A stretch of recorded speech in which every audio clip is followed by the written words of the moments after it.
अवयव के बारे में पढ़ाएंगे। पिछले लेक्चर में हमने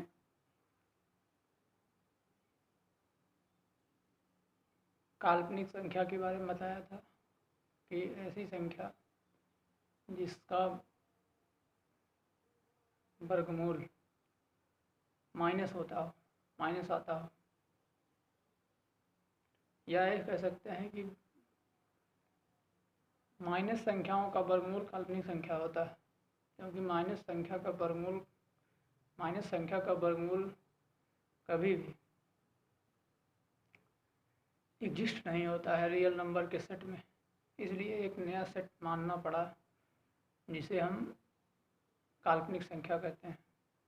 और अगर हम √-1 बराबर आयोटा मान लें जो कि काल्पनिक संख्या है, तो यह समस्या सॉल्व हो सकती है।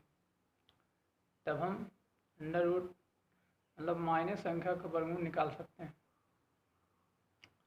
तो पिछले लेक्चर में हमने इमेजिनरी संख्या या काल्पनिक संख्या के बारे में बताया था। आज हम समरी संख्या के बारे में बताएंगे। समरी संख्या क्या होती है? समरी संख्या रियल नंबर और काल्पनिक नंबर, रियल नंबर और इमेजिनरी नंबर का ऐड होता है। जैसे एक समस्या अगर हमारे सामने द्विघात समीकरण है x² - 2x + 5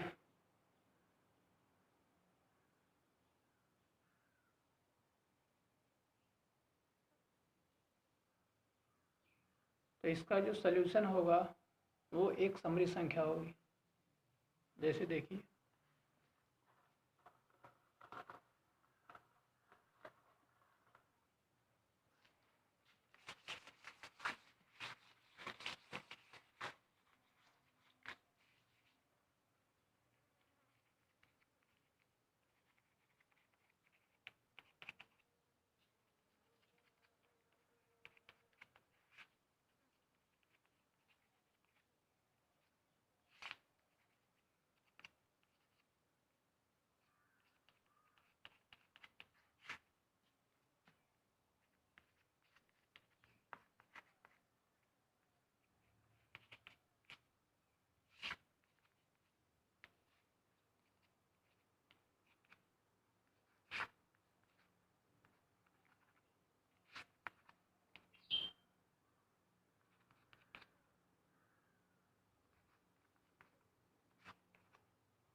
यह संख्या x का जो मान है वो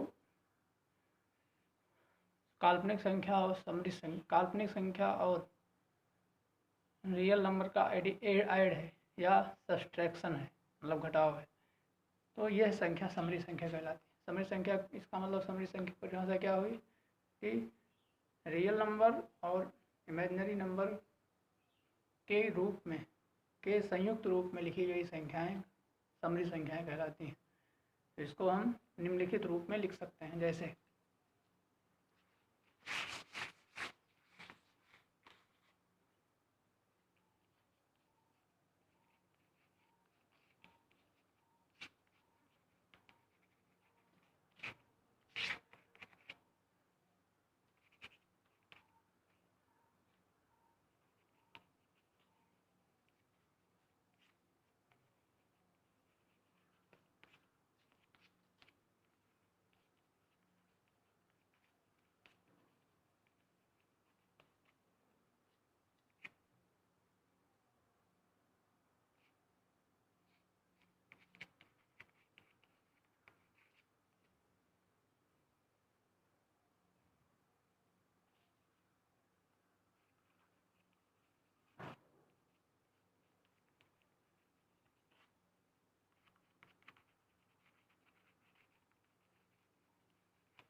तो ऐसे द्विघात समीकरण का हल काल्पनिक संख्या कहलाता है।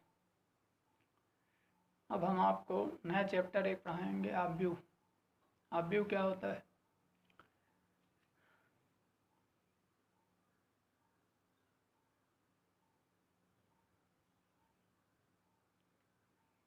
आव्यूह एक अगर नंबर ऑफ इक्वेशन है, एक number of system of number of equation है, इसको अगर हम एक अलग रूप में लिखना चाहें तो इसको हम आव्यूह मान सकते हैं। या जैसे एक क्लास में बैठे हुए बच्चे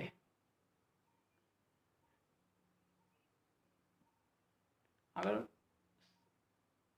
एग्जामिनेशन हॉल में सीटिंग प्लान बनाना हो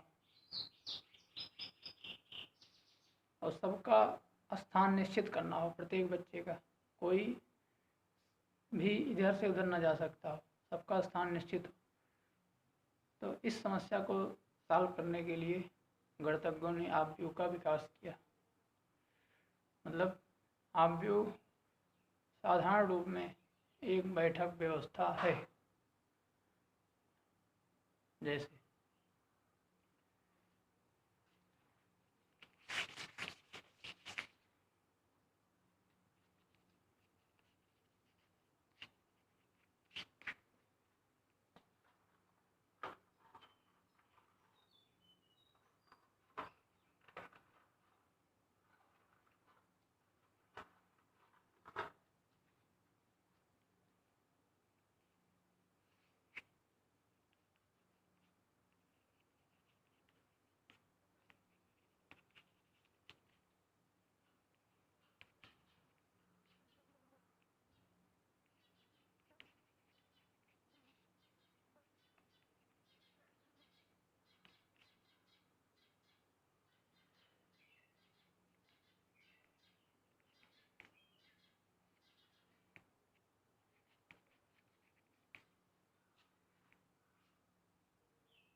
मान लीजिए हमारे पास 9 बच्चे हैं, इनको एग्जामिनेशन हॉल में सबका स्थान निश्चित करना है, तो इनको हम 9 बच्चों को किस प्रकार बैठा सकते हैं? तो 9 बच्चों को हम या तो 3 रो या 3 कॉलम में बैठा सकते हैं। मतलब एक ऐसा सिस्टम बनाना पड़ेगा जिसमें 3 पंक्तियां हों और 3 कॉलम, 3 स्तंभ हों। तो 3 और 3 3 त्रिक 9, मतलब इसको हम 9 बच्चों को इसमें आसानी से बैठा सकते हैं। या तो एक ही पंक्ति में 9 बच्चों को बैठा सकते हैं, या एक स्तंभ में ही 9 बच्चों को बैठा सकते हैं। ठीक, जैसे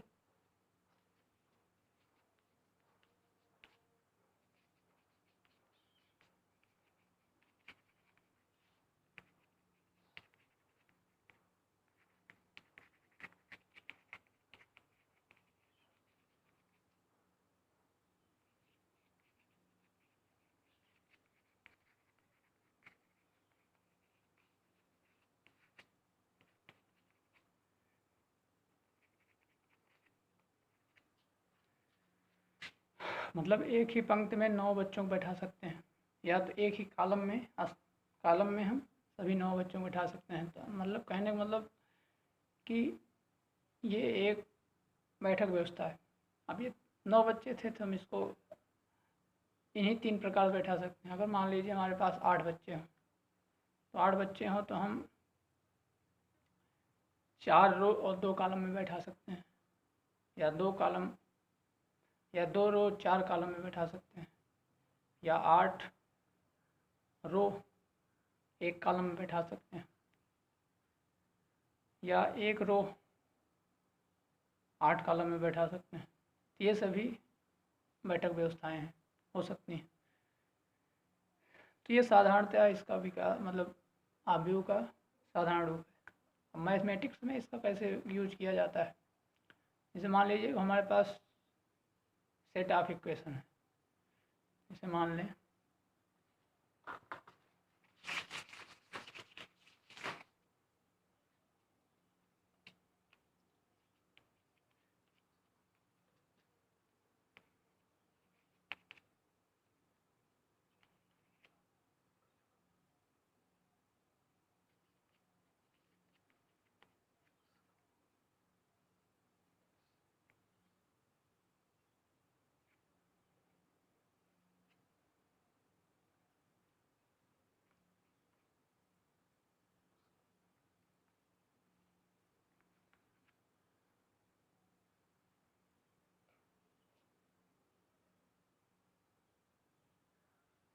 जैसे ये दो इक्वेशन है, इसको हम आव्यूह रूप में कैसे हल कर सकते हैं।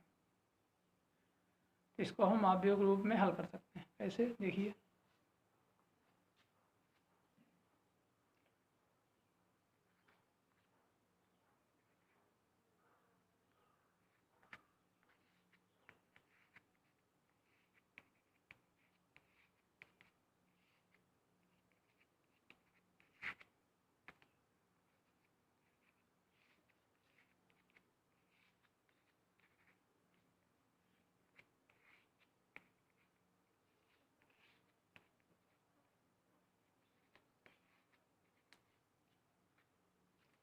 यहाँ पे हम इस आव्यूह का इन्वर्स निकाल करके इसका हम x और y का मान सॉल्व कर सकते हैं।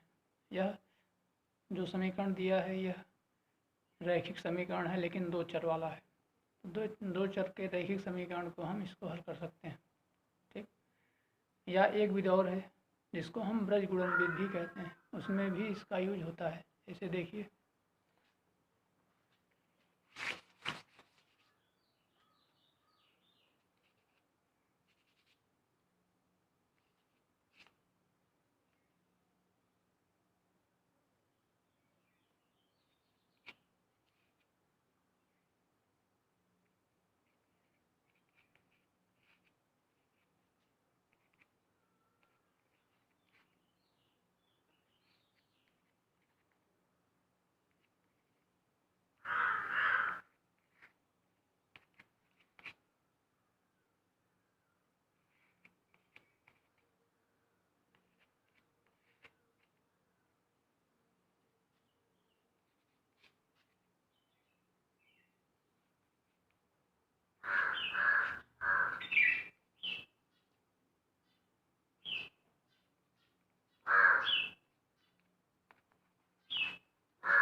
तो ये इसका सल्यूशन है।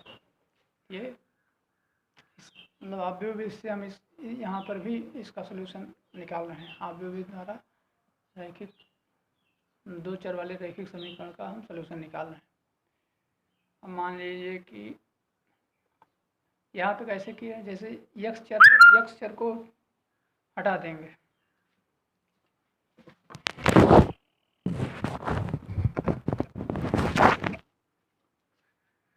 यक्स चर को छुपा करके जैसे यक्स चर हटा दिए तो बचा क्या, 3 यहाँ 1 है, 3 1 -13 वाई हटा देंगे तो आएगा 2 5 -13 इसको हटाएंगे तो आएगा 2 5 3 1 और इसको